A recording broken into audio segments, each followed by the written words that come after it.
Dengan cara persuasif, tim terpadu pemerintah kota Mobagu yang terdiri dari Dinas Perhubungan, Polri, dan TNI memberi pemahaman kepada pengemudi angkot dan pengendara bentor yang memangkal di seputaran Paris Superstore agar dalam menunggu penumpang tidak menggunakan badan jalan sehingga terjadi penyempitan jalan yang berakibat kemacetan.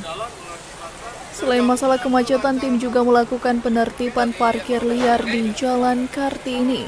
Beberapa juru parkir yang ditemui diminta untuk tidak lagi melakukan pungutan kepada masyarakat yang datang, karena sudah ada pos resmi di lokasi tersebut. Masyarakat umum mengeluh dengan